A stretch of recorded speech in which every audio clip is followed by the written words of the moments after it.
સ્વામી જ્ઞાન પ્રકાશના નિવેદન મુદ્દે નવો વળાંક સામે આવ્યો છે। વિવાદિત પ્રવચન એ એક ચોપડીમાં લખેલું વાક્ય હતું અને એમાંથી સ્વામી આ વાક્ય વાંચ્યું હતું। સ્વામી માધવપ્રિય દાસજીએ આ ચોપડી લખી છે। લખાણવાળી ચોપડીની પીડીએફ સામે આવી છે। અમદાવાદના ગુરુકુલ દ્વારા આ બુક બહાર પાડવામાં આવી। ગુરુકુલ વિશ્વ વિદ્યાર્થ પ્રતિષ્ઠાને આ ચોપડી બહાર પાડી છે અને આ ચોપડી વર્ષ 2014માં બહાર પાડવામાં આવી હતી। જોકે આજે પીડીએફ સામે આવી છે। સંદેશ ન્યૂઝ પીડીએફ બાબતે કોઈ પુષ્ટિ નથી કરતું। તો અમરોલીના સ્વામિનારાયણના સંતે સભામાં વિવાદિત પ્રવચન આપ્યું હતું, જેને લઈને વીરપુર વાસીઓની લાગણી દુભાઈ છે। તેઓ વિરોધ પ્રદર્શન કરી રહ્યા છે, પરંતુ વાસ્તવમાં તેમણે આ નિવેદન જે સ્વામી માધવપ્રિય દાસજીએ ચોપડી લખી છે એ ચોપડીમાંથી વાક્ય વાંચ્યું હતું અને લખાણવાળી ચોપડીની પીડીએફ પણ સામે આવી છે। જો કે સંદેશ ન્યૂઝ આ પીડીએફની પુષ્ટિ નથી કરતું, પરંતુ અમદાવાદના ગુરુકુલ દ્વારા આ પુસ્તિકા બહાર પાડવામાં આવી છે। ગુરુકુલ વિશ્વ વિદ્યાર્થ પ્રતિષ્ઠાને આ ચોપડી બહાર પાડી છે અને એમાંથી જ કેટલાક વાક્યો એ સ્વામી જ્ઞાન પ્રકાશે વાંચ્યા હતા, જેને લઈને વિવાદનો મતપૂડો છેડાયો છે। આ પુસ્તિકા વર્ષ 2014માં ગુરુકુલ દ્વારા બહાર પાડવામાં આવી હતી, એટલે આ પુસ્તિકામાં જ આવું વિવાદિત લખવામાં આવ્યું છે, જે વીરપુરવાસીઓ કહી રહ્યા છે કે ઇતિહાસ સાથે ચેડા કરવામાં આવ્યા છે। જલારામ બાપાના એ ખરેખર આ પુસ્તિકામાં આવું લખવામાં આવ્યું છે। માધવપ્રિય દાસજીએ આ પુસ્તિકા લખી છે અને એમાં જ ઇતિહાસ સાથે ચેડા કરવામાં આવ્યા છે। જ્યોતિનાથ બાપુ આપણી સાથે જોડાયા છે। સ્વાગત છે બાપુ આપનું।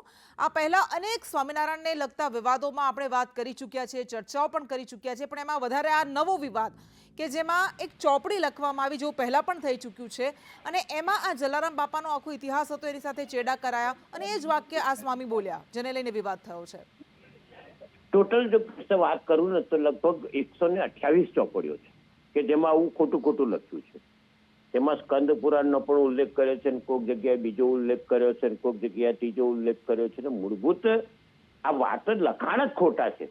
અમે જેનો વિરોધ કરીએ છીએ સનાતન તરફથી સતત જે અમે કાયદેસરની કાર્યવાહી વાત કરીએ છીએ તે આ જ વિષય છે કે આ બેફામ રીતે પોતે રીતે લખ્યું છે, પોતાની રીતે મનધડંગ વાર્તાઓ લખી છે। હમણાં એક વાત એવી આવી હતી, એક પુસ્તક એવું વાંચ્યું અમે લોકોએ કે ભગવાન કૃષ્ણ 15મા અધ્યાય વખતે બોલતા બોલતા થોડા થાકી ગયા, ત્યારે સહજાનંદ સ્વામી એમનામાં પ્રવેશ કરી પરકાયા પ્રવેશ કરીને એમને ભગવાન કૃષ્ણને તાકાત આપી। હવે આવી વાહિયાત વાતો કરનાર લોકોને હવે માફ શબ્દ નથી, હવે સજા શબ્દ છે, એટલે સજા આપવી જોઈએ। તમે જો અત્યારે કોઈ દેશના વડાપ્રધાનથી માંડીને કોઈક વ્યક્તિ માટે ટ્વિટર કરો કે બોલો તો તરત પોલીસ તમને હોતી આવી જાય, તો સનાતન માટે આવું કેમ નથી કરતી પોલીસ? ગૃહ ખાતાએ આ બાબતમાં સચેત બનવું પડશે, કારણ કે આ લોકો કોમી વૈમનસ્ય ફેલાવે છે। આજે સમાજની અંદર જે વાતાવરણ ઊભું થાય છે ને તે દોહળાયેલું છે, ભારે લાગણી જેવું છે। કદાચ એવું બની જાય કે કદાચ આ કોકના હાથમાં આવી જાય તો કોક ટીપી ગાલે, એવું શક્ય છે?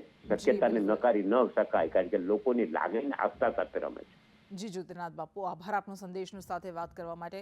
અનેક કથાકાર રામેશ્વર બાપુ આપણી સાથે જોડાયેલા છે। રામેશ્વર બાપુ, સ્વાગત આપનું સંદેશ ન્યૂઝમાં। આ પહેલા જે પુસ્તિકાઓ સામે આવી હતી, આપણે જોયું હતું કે સાળંગપુર વખતે જે વિવાદ આખો સર્જાયો હતો, એમાં એ ચોપડીઓમાં એવું લખવામાં આવ્યું હતું કે શિવજી એ સ્વામિનારાયણના દાસ હતા, હનુમાનજી સ્વામિનારાયણના દાસ હતા, અને આવું બધું ઘણું બધું લખવામાં આવ્યું હતું। અને હવે જલારામ બાપાને લઈને ચોપડીમાં પણ કંઈક આવું લખાણ લખાયું છે।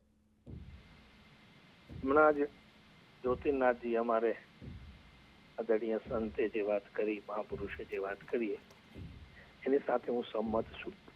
આપણે ત્યાં કોઈ પણ વસ્તુ લખાય ને બેન, ત્યારે બે ભાવથી લખાતી હોય છે। એક બુદ્ધિથી થોડુંક લખાણ થતું હોય છે ને એક હૃદય ભાવથી લખાણ થતું હોય છે। સંત જયારે કઈ લખે ત્યારે હૃદય ભાવથી લખાય ત્યારે સત્ય હોય છે, પણ બુદ્ધિથી જયારે લખાય ત્યારે એમાં થોડીક બાયસ આવી જતી હોય છે, થોડીક પદ અને પ્રતિષ્ઠાની વાત આવી જતી હોય છે। એટલે જ્યાં જ્યાં આવી વસ્તુ લખાઈ છે ત્યાં થોડીક બુદ્ધિ થી લખાયું એવું દેખાઈ રહ્યું છે। અને અગાઉ આપણે વાત કરી કે શિવજી હોય કે હનુમાનજી હોય કે રામ હોય કે કૃષ્ણ હોય, એ બધું અગાઉ પણ લખાયેલું છે। એટલે આ બધું કોઈ શાસ્ત્ર સિદ્ધ વાત નથી લખાયેલી, બુદ્ધિ પ્રતિભાથી લખાયેલું છે। પણ અમારે મહાપુરુષો એમ કહે કે ડુંગરા ઉપર કોઈ વાવવા જતું નથી, છતાંય ડુંગરા ઉપર લીલી કહેવાય કે વૃક્ષો ઉગી નીકળે છે, પણ તડકો પડે એટલે પાછું બળી જાય। એમ સમયાંતરે આ બધું બળી જશે, કારણ કે આ હવે વાત એકની એક વાત દર મહિને આ જ વાત આવે છે, અને કંઈક ના કંઈક એ લોકોને ટેવ પડી ગઈ છે, અને આપણે એની સાથે આપણે સામે પ્રતિક્રિયાઓ આપીએ છીએ। એટલે હમણાં જ્યોતિનાથજીએ જે વાત કરી એ સાથે સંમત છું કે હવે માફી શબ્દ તો છે જ નહીં, પણ અંદરથી જેને લખ્યું હોય અથવા તો જેને આ બુદ્ધિ પ્રતિભાથી લખ્યું છે કે હૃદયથી લખ્યું છે એને વિચારવું રહ્યું. બાકી હવે સમાજ જાગૃત થયો છે, લોકો જાગૃત થયા છે, ધર્મ જગત જાગૃત થયો છે, સાથે સાથે આપણા પ્રેસ મીડિયા બધા જાગૃતતાથી જોઈ રહ્યા છે. એટલે હવે બહુ લાંબુ નહીં હાલે. જેટલું પણ લખાયું છે અગાઉથી બુદ્ધિથી એ અત્યાર સુધી આપણી ઉદારતા હતી, સનાતનની ઉદારતા હતી, એટલે બધું ચાલ્યું છે.